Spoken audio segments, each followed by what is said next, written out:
मित्रांनो, आजच्या व्हिडिओमध्ये आपण पाहणार आहे की बैलगाडा शर्यतीचं जे बॅकग्राऊंड असतं ते कशा प्रकारे बनवायचं.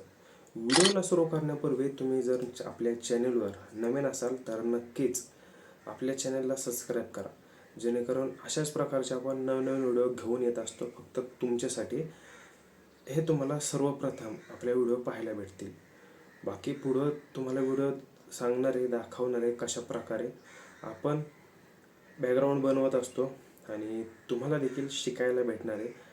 तर चला आपल्या स्क्रीनवरती जाऊ आणि तिथं तुम्हाला पाहायला भेटेल.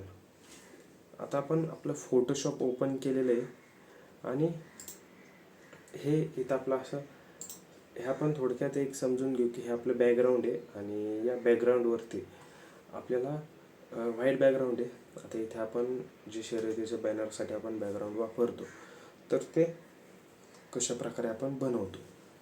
तर मित्रांनो, इथे आता आपल्याला जस्ट बॅकग्राऊंड करायचं आहे तर प्रोसेस सेम आहे. मोबाईलवरती करा किंवा जर तुम्ही फोटोशॉप यूज करत असाल तर फोटोशॉपवरती करा. ब्रश घ्यायचा आहे. आता माझ्याकडे हा ब्रश सिलेक्ट आहे, तुमच्याकडं कोणताही असला तरी चालेल.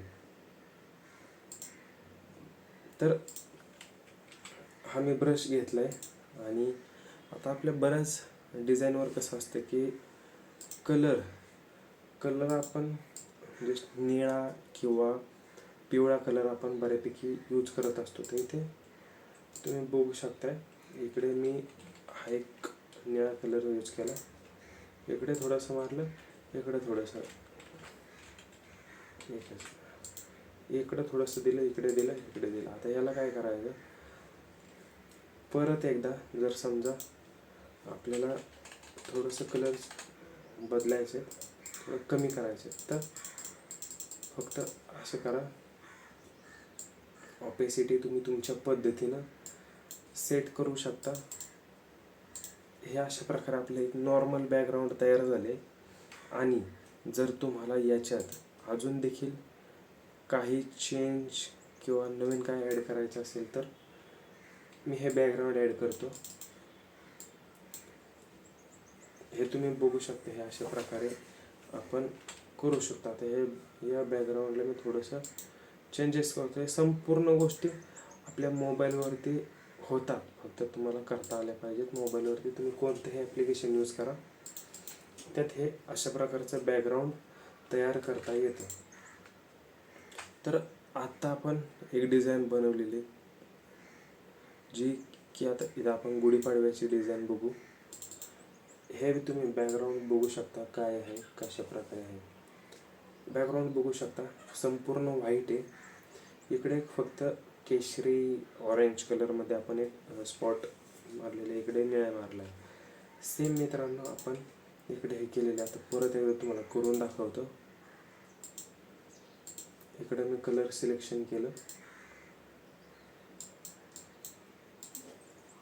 जर आपल्याला ब्रश चेंज करायचं असेल तर नक्कीच आपण ब्रश चेंज करून हे अशा प्रकारे आपले हे बॅकग्राऊंड तयार होतं. एकदम सिंपल पद्धतीनं आपल्याला हे बॅकग्राऊंड करायला लागतं. असं काही जास्त काही त्याच्यात नसते. आता हे एक झालं. त्याच प्रकारे पुन्हा एकदा जे ऑनलाईन उपलब्ध असतं बॅकग्राऊंड ते तुम्हाला दाखवतो आपण कशा प्रकारे यूज करू शकतो. तर मी हे एक रँडम घेतलेलं आहे बॅकग्राऊंड कसं आहे तुम्ही बघू शकता. आता याच्यात मला चेंजेस करायचे आहेत. पहिल्यांदा तुम्ही मोशन ब्लर इफेक्ट अप्लाय करणार आहे. याला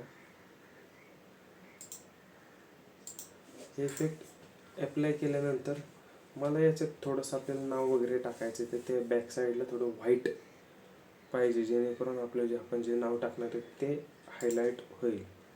तर सेम किंवा मग इथंच आपण डायरेक्ट चेंजेस करू शकतो. क्लिपिंग मास्क करून इरेज टूल सिलेक्ट करा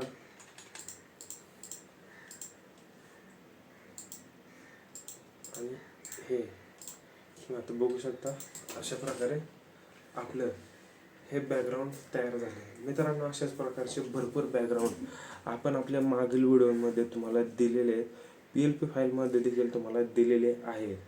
आता हे तुम्हाला कसं वाटलं, कशा प्रकारे आपण बनवलं हे तुम्हाला नक्कीच समजलं असेल.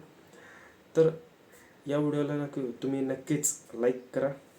अजून देखील तुम्हाला काही शंका असेल, अजून वेगळ्या पद्धतीनं कशा प्रकारे करता येईल, तर कमेंट करा.